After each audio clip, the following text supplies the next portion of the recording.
সমাজের প্রতি দায়বদ্ধতা থেকে এক মানবিক পদক্ষেপে সামিল হলো Jalpaiguri district chamber of commerce. বিশেষ রোগে আক্রান্ত রোগীদের পাশে দাঁড়িয়ে আজ সোমবার থেকে শুরু হলো 6 মাসব্যাপী পুষ্টিকর খাদ্য বিতরণ কর্মসূচি।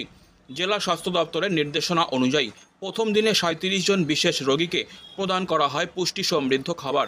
এই কর্মসূচির সূচনা হয় চেম্বার অব কমার্সের জলপাইগুড়ি কার্যালয়ের সামনে এক ছোট অথচ তাৎপর্যপূর্ণ অনুষ্ঠানের মাধ্যমে।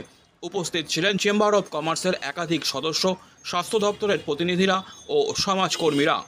চেম্বার অব কমার্সের পক্ষে বিকাশ দাস জানান, আগামী 6 মাস ধরে এই পুষ্টি সহায়তা কর্মসূচি চলবে। আমরা চাই সমাজের প্রান্তিক মানুষদের পাশে দাঁড়াতে।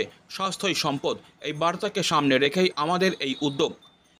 জলপাইগুড়ি স্বাস্থ্য অধিকর্তা কিছুদিন আগে আমাদেরকে একটা আবেদন জানিয়েছিলেন যাতে জলপাইগুড়ি যে সমস্ত বিশেষ রোগে আক্রান্ত রোগীরা আছেন, যাদের ওষুধপত্র স্বাস্থ্য দপ্তর সরবরাহ করছেন কিন্তু তাদের যে প্রয়োজনীয় খাদ্য সামগ্রী দরকার সেটা তারা নিতে পারছেন না আর্থিক অনটনের কারণে।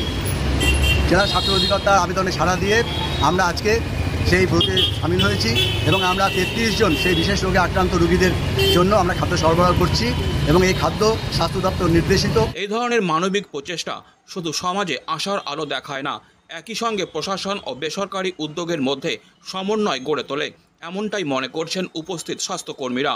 জলপাইগুড়িতে এমন উদ্যোগ বহু মানুষের কাছে প্রেরণা হয়ে উঠবে বলেই আশা সকলের।